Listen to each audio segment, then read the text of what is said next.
Hi friends, అందరూ ఎలా ఉన్నారు? ఈరోజు మరోసారి కొత్త స్టోరీతో మళ్ళీ మీ ముందుకు వచ్చేసాను. ఈ స్టోరీ చాలా డిఫరెంట్ కాన్సెప్ట్తో ఉంటుంది. ఇంతకుముందు ఎప్పుడు మీరు ఇలాంటి జోనర్లో కథ విని ఉండరు. స్కిప్ చేయకుండా వినండి, చాలా ఇంట్రెస్ట్గా ఉంటుంది. దయచేసి ఒక లైక్ ఇవ్వండి, వీలైతే ఒక షేర్ అండ్ సబ్స్క్రైబ్. ఇక లేట్ ఎందుకు, మన దెయ్యాల ప్రపంచంలోకి స్వాగతం.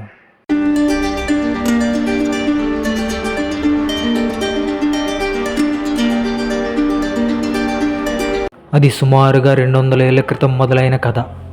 అనగనగా తాండవ తిమ్మ అనే ఒక మారుమూల కొండ ప్రాంతం. ఆ ప్రాంతంలో ఒక అత్యాసపరుడైన మాంత్రిక విద్యలు తెలిసిన రాజన్న అనే ఒక వ్యక్తి ఉండేవాడు. అతనికి జబ్బు చేసి కొన్ని రోజుల్లో ఇక అతను చనిపోతాడని అతనికి తెలిసింది. కానీ అతని శరీరం లేకపోయినా ఆత్మగా ఇక్కడే ఉండాలనుకున్నాడు. దానికి అతను ఒక భయంకరమైన సాధన చేశాడు. అది అతని ఆత్మని తన నీడలో పంపించాలని, అలా అయితే ఎప్పటికీ నాకు చావు ఉండదని అనుకున్నాడు. ఒకరోజు ఆ మంత్రం సిద్ధి పొందడానికి అడవి మధ్యలో మాంత్రిక పూజలు మొదలుపెట్టాడు. కానీ మంత్ర ఉచ్చారణలో ఏదో లోపం వల్ల అది బిడుసుకొట్టింది. అప్పుడు అతని ఆత్మ కరిగిపోయి ముక్కలు ముక్కలుగా ఆ ఊరు వాళ్ళ నీడల్లో కలిసిపోయింది. అప్పటి నుండి ఆ ఊరి ప్రజల యొక్క నీడలు నేల మీద పడేవి కావు. వాళ్ళ యొక్క నీడ వాళ్ళతో ఉండదు. అవి రాత్రి వేళల్లో ఆ ఊరి అడవుల్లో తిరుగుతూ ఉంటాయి. ఎవరైతే వాళ్ళ నీడను స్వయంగా చూస్తారో వాళ్ళు అక్కడికక్కడే చనిపోతారు. అది ఆ ఊరి ప్రజలకి శాపంగా మారింది. తరతరాల నుండి ఆ శాపం ఆ ఊరి ప్రజల్ని 200 ఏళ్ళ నుండి ఇప్పటి వరకు వెంటాడుతూనే ఉంది. ఆ ఊరి కోసం తెలుసుకున్న ఒక రిపోర్టర్ 26 ఏళ్ళ అమ్మాయి. ఆమె పేరు అన్వేష. ఆ విషయం మీద అధ్యయనం చేస్తుంది. ఆ ఊరు వెళ్ళి ఆ సమస్యని ఛేదించాలని ఆమె యొక్క తపన. ఆ విధంగానే ఆమె ఆ ఊరికి బయలుదేరింది. ఆ ఊరిలో ఆమె అడుగుపెట్టి బ్యాగ్ తీసుకుని ఊరు రోడ్డు మీద నడుచుకుంటూ వెళ్తుంది. జనాలు ఆమెను వింతగా చూస్తున్నారు. మిట్ట మధ్యాహ్నం కావడంతో సూర్యుడి ఎండతాపం చాలా ఎక్కువగా ఉంది. ఆ ఎండలో ఆమె నీడ కనిపిస్తుంది. ఆ ఊరు ప్రజలు అందుకే వింతగా చూస్తున్నారు. ఆమెకు నీడ కనిపిస్తుంది, ఈ ఊరి అమ్మాయి కాదు అని అందరూ అనుకుంటున్నారు. అన్వేష కూడా ఆ ఊరి ప్రజలను ఆశ్చర్యంగా చూస్తుంది. ఆ ప్రజల యొక్క నీడ ఆమెకు కనిపించడం లేదు. ఏంటి ఈ వింత, అసలు ఇది ఎలా సాధ్యమని, దీని వెనక ఉన్న మిస్టరీ ఏంటి, ఎలా అయినా దాన్ని ఛేదించాలనుకుని ఆ ఊరి ప్రెసిడెంట్ గారి ఇంటిలో అద్దెకు దిగింది. ఆ ఊరి ప్రెసిడెంట్, ఈ ఊరు ఎందుకు వచ్చావు అని అడగ్గా అన్వేష ఇలా చెప్పింది, నేను ఒక రిపోర్టర్ని అని, పల్లెటూరు అందాల మీద ఒక డాక్యుమెంటరీ ఫిలిం చేస్తున్నానని, అందుకే ఈ ఊరు వచ్చానని చెప్పింది. దానికి ఆ ఊరి ప్రెసిడెంట్, సరే అమ్మా, మంచిది, ఇక్కడ నువ్వు ఎన్నాళ్ళైనా ఉండు, కానీ ఒక విషయం మాత్రం గుర్తుపెట్టుకో, రాత్రిపూట ఊరు బయట తిరగొద్దు, ఊరికి దూరంగా ఉన్న అడవిలోకి మాత్రం ఎట్టి పరిస్థితుల్లోనూ వెళ్ళొద్దు అని చెప్పి ఆయన వెళ్ళిపోయాడు. అన్వేష తన మనసులో ఇలా అనుకుంటుంది, రాత్రులు ఎందుకు తిరగొద్దంటున్నారు? ఇంకా అడవిలో ఏదో విషయం దాగుంటుంది, ఎలా అయినా అదేంటో కనిపెట్టాలని అనుకుంటుంది. ఆ రాత్రి అన్వేష భోజనం చేసి అలా మేడ మీద వరండాలో 10 గంటల సమయంలో తిరుగుతుంది.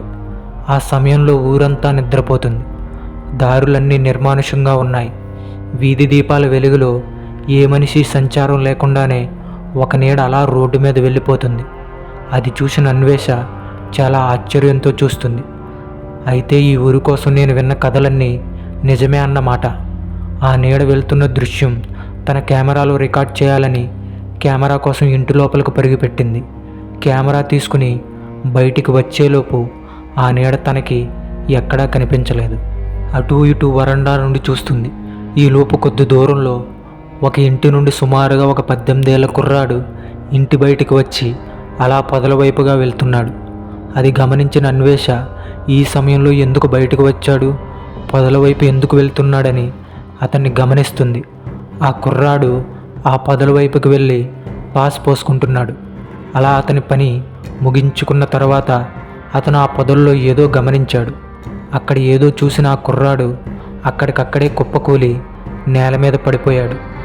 అది చూసిన అన్వేష, అయ్యో ఏమైంది అని కంగారుగా కిందకు పరుగులు పెట్టి ప్రెసిడెంట్ గారి కుటుంబానికి ఈ విషయం చెప్పింది. అది విన్న ప్రెసిడెంట్, అయితే మళ్ళీ ఏదో అనర్థం జరిగిపోయింది, ఖచ్చితంగా అతను అతని నీడ చూసి ఉంటాడు. ఊరి ప్రజలు ఎన్నోసార్లు హెచ్చరించాను, రాత్రివేళ బయటికి రావద్దు అని. అయ్యో, ఇప్పుడు ఏం చేయాలని ప్రెసిడెంట్ తలపట్టుకున్నాడు. అన్వేష ప్రెసిడెంట్తో ఇలా అంటుంది, సార్ పదండి, బయటికి వెళ్దాం. ఆ కుటుంబ సభ్యులు నిద్రపోయినట్టున్నారు, వాళ్ళకి ఈ విషయం చెప్పాలి కదా అంటుంది. దానికి ప్రెసిడెంట్, అయ్యో వద్దమ్మా, ఇప్పుడు బయటికి వెళితే మన ప్రాణాలకు కూడా చాలా ప్రమాదం. అయ్యో సార్, పాపం ఆ కుర్రాడు ఏమయ్యిందో ఏంటో, అలానే వదిలేస్తారా చెప్పండి ఉదయం వరకు. సరే మీరు రాకండి, నేనైతే ఈ ఊరు అమ్మాయిని కాదు, నాకు ఎటువంటి నిబంధన లేదు, మీరు ఉండండి, నేను వెళ్తాను అని తను వెళ్ళి ఆ కుర్రాడిని పరిశీలన చేసింది. అప్పటికే అతని ఊపిరి ఆగిపోయింది. ఈ విషయం వాళ్ళ కుటుంబానికి చెప్పింది. ఆ కుర్రాడి కుటుంబం పాపం తల్లిదండ్రుల ఆవేదనతో గుండెలు బాదుకుంటున్నారు. ఉదయం అయ్యాక అతని కర్మకాండలన్నీ పూర్తి చేశారు. ఆ రోజు నుండి ఊరు ఇంకా భయాందోళనకు లోనయ్యింది. సాయంత్రం అయితే ఇక అందరూ ఇంటి బయట కాలు పెట్టేవారు కాదు, ఇంటిలో కూడా కళ్ళకు గంతలు కట్టుకుని తిరిగేవారు. అన్వేష్కి ఒక విషయం అర్థమైంది.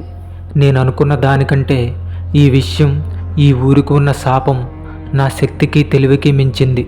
అసలు ఎక్కడి నుండి ఇది మొదలు పెట్టాలి, ఎలా మొదలు పెట్టాలని ఆమెకు అర్థం కాలేదు. కానీ తనకు తెలిసింది మాత్రం ఒక్కటే, ఈ రహస్యం ఛేదించి ఊరిని శాపం నుండి విముక్తి చెయ్యాలి అని అనుకుంది. ఈరోజు రాత్రికి అడవికి వెళ్ళి అక్కడ దాగి ఉన్న నిజం ఏంటో తెలుసుకోవాలని అనుకుంది. తనతో పాటు కెమెరాను తీసుకుని ఆ అడవిలోకి బయలుదేరింది. దట్టమైన అడవి, గాఢమైన చీకటి, ఎక్కడా ఏ అలజడి లేదు, భయంకరమైన నిశ్శబ్దం. తన అడుగుల చప్పుడే తన చెవికి వినిపించేంత నిశ్శబ్దంగా ఉంది. అన్వేష అలా అడవిలో నడుచుకుంటూ కొన్ని ప్రదేశాలను ఫోటోలు తీసుకుంటూ వెళ్తుంది. తనకి ఎక్కడా ఏది అనుమానాస్పదంగా కనిపించడం లేదు. అకస్మాత్తుగా చెట్ల కొమ్మలపైన ఏదో అలజడైనట్టు వినిపిస్తుంది. ఒక చెట్టు మీద నుండి ఇంకొక చెట్టు మీదకి ఏదో దూకుతున్నట్టు తనకు అనిపిస్తుంది. టార్చ్ లైట్ వేసి చూసింది, కానీ అక్కడ ఏమీ కనిపించడం లేదు. సమయం అర్ధరాత్రి కావస్తుంది. అలా అన్వేష ఆ శబ్దం వస్తున్న చోటుని చూసుకుంటూ అలా అడవికి చాలా లోపలికి వెళ్ళిపోయింది. ఆ అడవి మధ్యలో ఒక పెద్ద సరస్సు. ఆ సరస్సు వైపు నుంచుని కెమెరాతో తాను ఫొటోస్ తీసుకుంటుంది. ఆ సరస్సు తనకి చాలా వింతగా అనిపించింది. ఆ సరస్సు నీళ్ల రంగు రక్తపు వర్ణంలో ఉన్నట్టు కనిపిస్తుంది. అన్వేష అలా చూస్తూ ఉండగా తన వెనక వైపు నుండి వెన్నెల కాంతికి కొన్ని నీడల సమూహం తన ఎదురుగా నేల మీద కనిపిస్తున్నాయి. అన్వేషకి ఆ విషయం చూసి ఒళ్ళంతా జలజరించింది. ఆ సమూహం మొత్తం తన వైపే వస్తుంది. తన కెమెరాతో ఆ దృశ్యం ఫొటోస్ తీసుకుంటూ అలా చూసుకోకుండా వెనక్కి వెళ్తూ ఆ సరస్సులో వెనక్కి కాలు జారి స్లిప్ అయింది.